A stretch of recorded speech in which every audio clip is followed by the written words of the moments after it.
naglalagay ng tubo sa aming sasakyan. Yan po, malapit na rin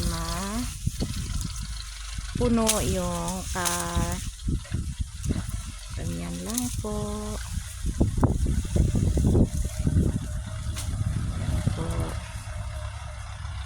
Yan, mas easy, puro na lang sasakyan ang nagamit namin. Hindi ko pa napapakita yung yung